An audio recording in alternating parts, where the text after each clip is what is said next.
Welcome to another episode of the TC Weekly Skeleton Crew Show. Once again, I'm saddled with Josh Hadley. Look, I didn't ask for this. It's the way the cookie bakes or something. Just do the show. So this week, Brooke spent most of the week on her ass.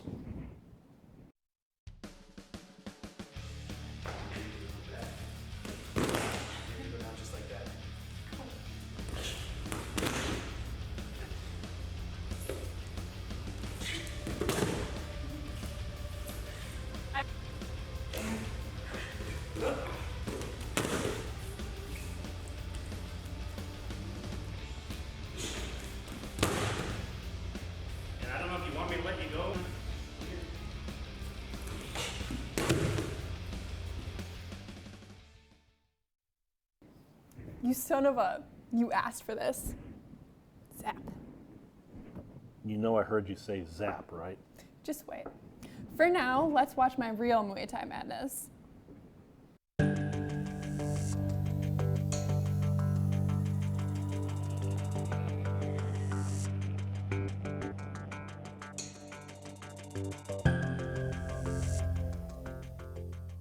Hi, my name is Brooke. I'm a Muay Thai student at Titletown MMA, and today we're going to be demonstrating with my coach Rob Gansel how to do the sweeps and clinching. Today you're going to be working on sweeps from the clinch specifically. It's something that I wouldn't say I specialize in, but I'm very, very gifted at. And Brooke apparently likes to be thrown down. So that's what we're going to be covering today. I hope you guys all enjoy the video. Alright, so hi, I'm Coach Robert, here with Brooke again. Today she wanted me to demonstrate some of the sweeps that I can do from the clinch. It's not always the easiest to see on a video, so I'm going to kind of walk you guys through some of my personal favorites. The first one we're actually going to start with is technically considered a trip. It doesn't always end up with your opponent on the ground, but what it does do is it does off-balance them. So typically we would end up in what was called a neutral position, where neither of us technically have an advantage. We can both knee each other equally, and then from that position I will come off of a knee into what is called a sweep or a trip. So this is neutral. Brooke's got one hand on a bicep, I got my hand on a bicep, she's got the other one on the crown of my head. What would happen is I would deliver a knee with my right leg, she would try to deliver a knee there, and on the downturn here, what I'm now doing is I'm taking this hand that's here, I'm pushing it through her like this, breaking posture, taking this hand, pulling it towards my hip, and I'm leaving my foot out here like this. This is called a doorstop trip or doorstop sweep, where I would go here, boom, and she would fall down to the ground like that. Typically what will happen is they will just stumble a little bit and I'll be able to deliver a knee if they do not fall appropriately. Bam, bam, I trip, and I'm able to deliver a nice solid knee. So it has two benefits. I can show you in normal time here how quickly this can go. All right. So semi-normal time, knee, she knees back, she would go down to the ground while I get to stand here and take a break. That's one of the easier ones to learn. Another one, this one's a little bit trickier and it's considered more of a dump or another form of a sweep. I would deliver a right knee and I'm going to take my right foot and I'm going to slide it inside of this leg right here. And then I am going to pull her up over my planted hip, okay? Essentially dumping her to the ground. Again, I would typically do this off of a knee, and as she returns, I fake my knee, and I snake my leg inside, and I toss her down to the ground. So I'll go nice and slow real quick. Again, starting in neutral, I would deliver a knee, she returns it.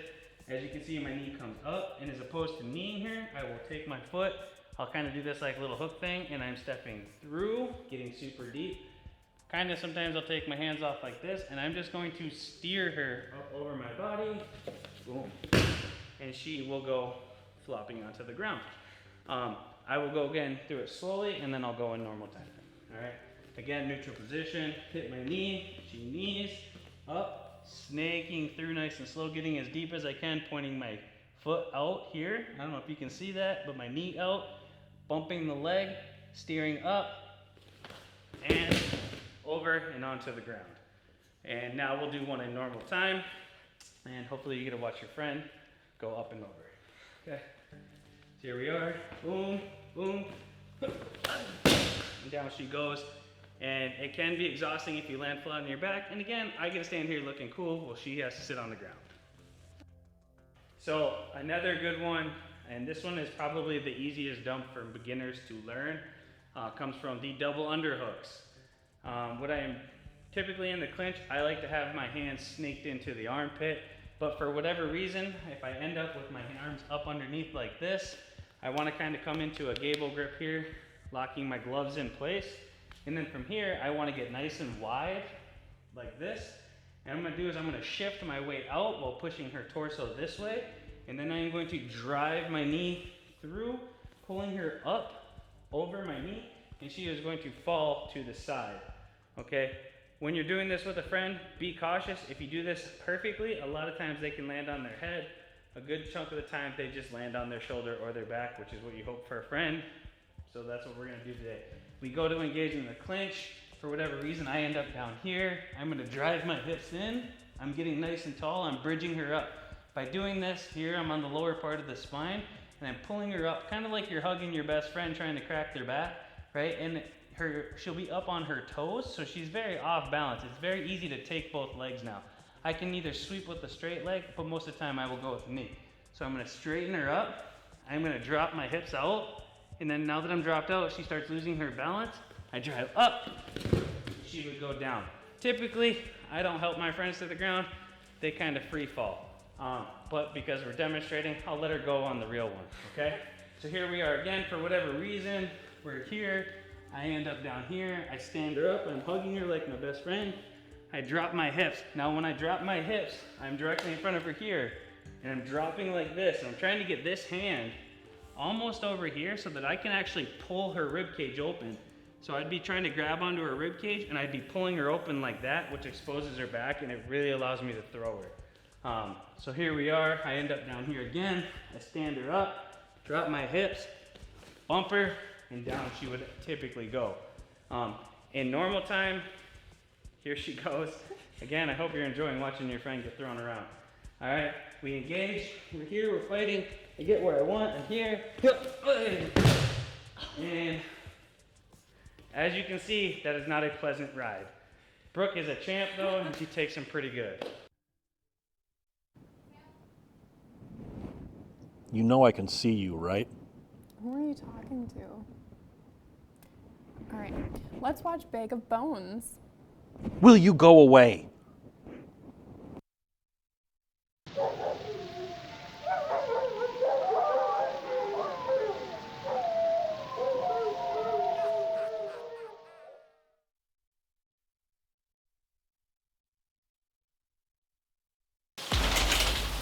How rude.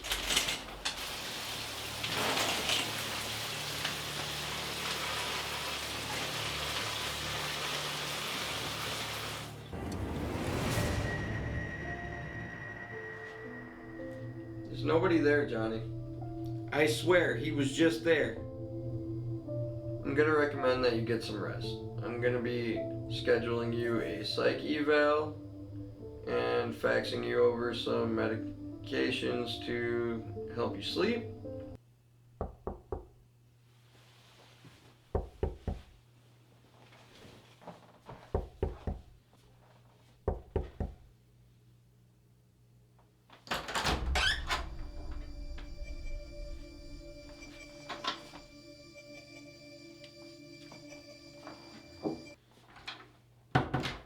That's weird. He's here.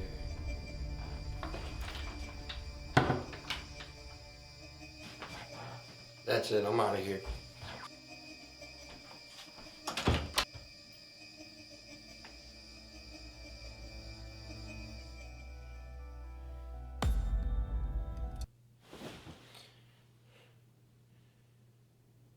maybe the doc was right. Maybe I do need a psych evaluation.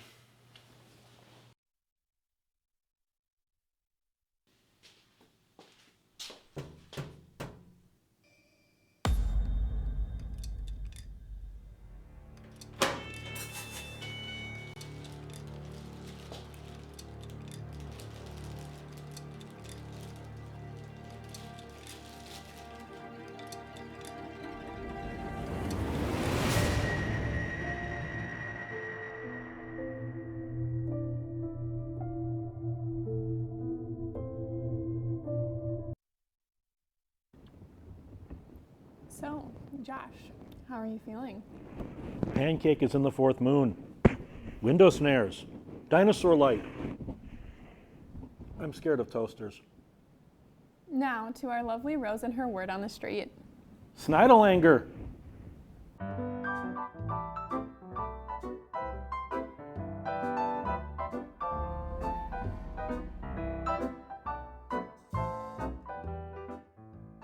What do you think of girls? Girls? I want men. Okay. How much would you spend on a wedding dress?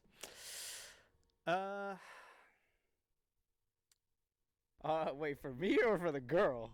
Yeah, it's really hard for me to answer this question. Like I said, I don't really know what like the average cost is like. So it's like, do I say 500 or do I say 5,000? Like, I don't know. Yeah, I don't even know any like prices on a wedding dress, but I guess like a good 1,000, a good band. So I guess probably nothing more than $9,999. Do you see having a significant other as a status thing? It shouldn't be a status thing. Why? Because if you love a person, you shouldn't have it as like a status thing. If you love a person genuinely, you're gonna take care of her, protect. I think it's just for me. I think saying you have a wife just for the title, I think is not the right mindset to have. You should definitely be going for marriage, as in this is someone that I want to spend basically my entire life with. How much would you spend on your wedding? I mean, I would have to look at what an average wedding's like, to be honest. I wouldn't spend nothing on my wedding.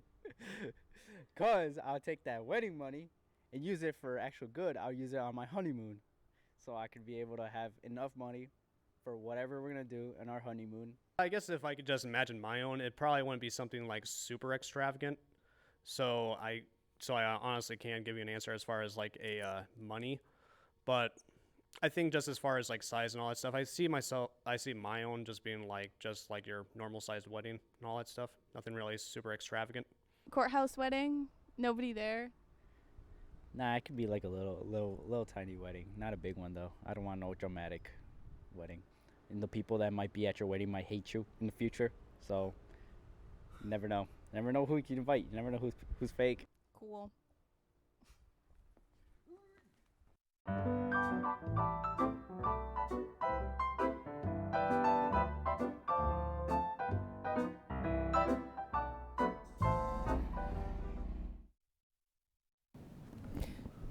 Next up, we have Wordly Foods with Tony. Josh, got anything to add? I'm fine. No one cares, Josh. Welcome to Wordly Foods.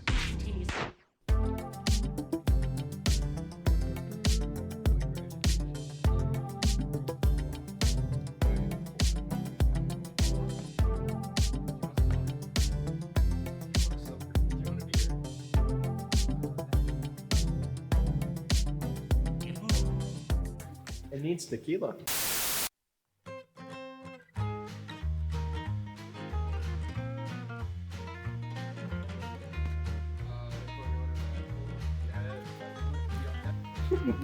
Why would you? Yeah, sure. Yeah, go ahead. Oh, look at the pump.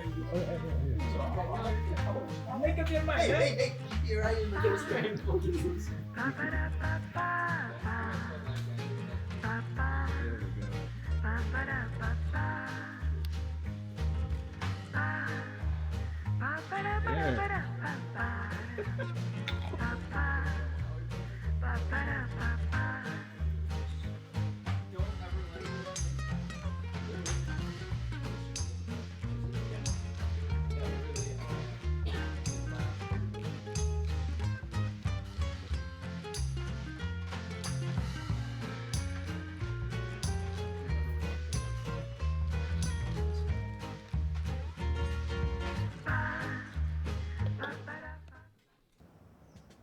Alright, welcome again everybody. My name is Chris, and we are trying the WTA Waffle Taco Attack.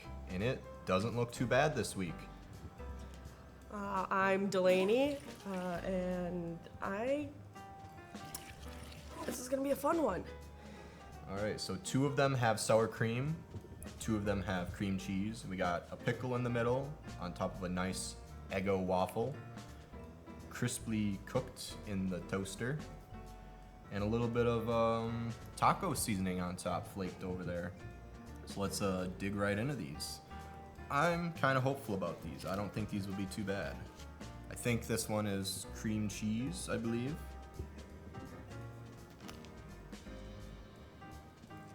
That crunch.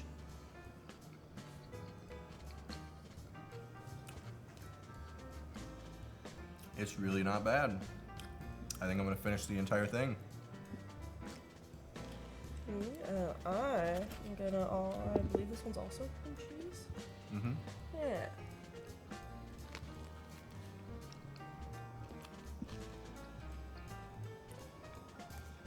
Honestly, this is really good. Shoot.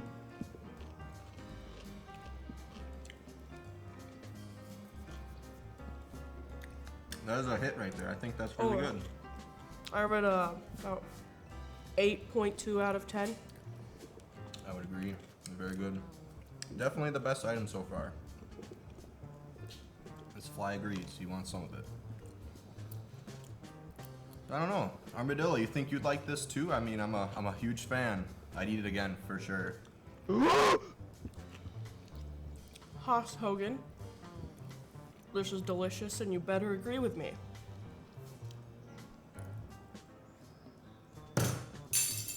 I'm Anthony Anderson, and I'm joined today by Jameson. There you go. That's good. Okay. Gonna have some WTA, some waffle taco attacks. We have the sour cream ones. The others did the cream cheese. Some nice little bundle. Ready to dig in? I like how this one has a little bit of hair on it. It's nice. Should I take the hairy side or unhairy side? I would take the unhairy side first. Take the hairy side. Okay. All right. Cheers. Cheers.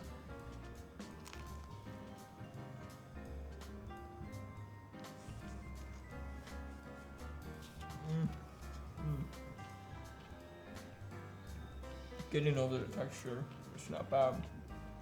Yeah, it's not bad. Definitely some bitterness from the pickle, some creaminess from the sour cream. A nice palate with the waffle. I think it's pretty There's good. like a hair in the back of my throat now. You didn't eat the hair? I did eat the hair. You swallowed it or you ate it? I swallowed. Okay. Well, now there's a pickle inside of me. yeah, it is. All right. Yeah, I'd say I'll get the other group. It was like an 8, definitely. Like a hard 8. I gave it a 7.5. Wow. Big credit. I wonder what Armadillo thinks of this meal. Haas Hogan, what are your ratings? I would rate this 8 pigs out of 10, brother. Very delicious, yes. Finally, we have the 24 frames video for this week. I don't. Okay.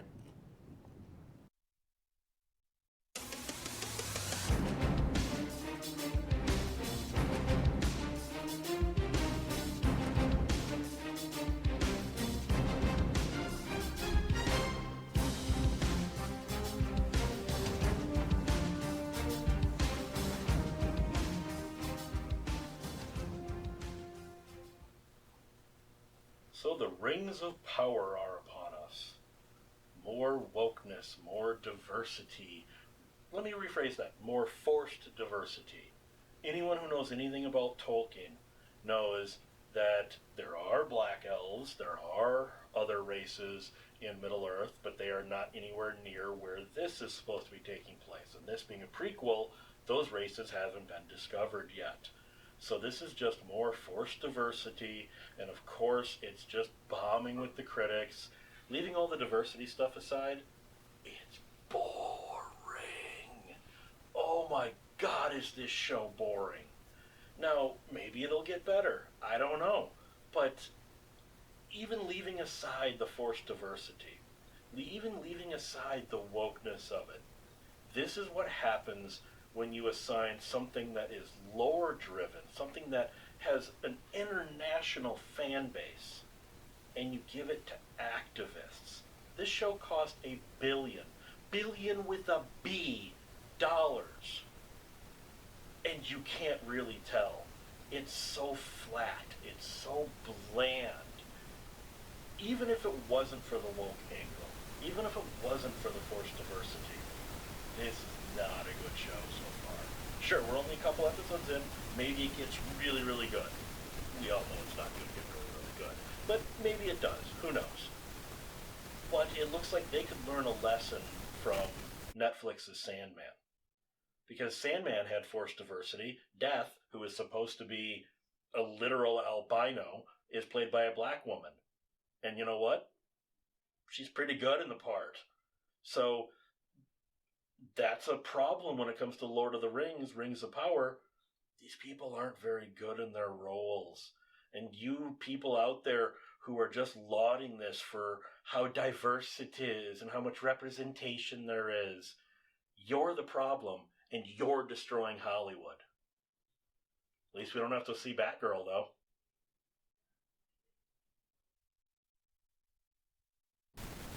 Have a good week, everyone, except Josh.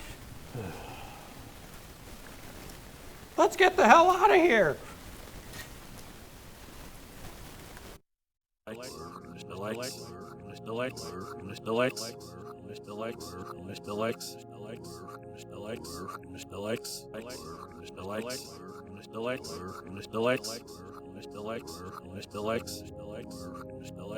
Mr. Likes.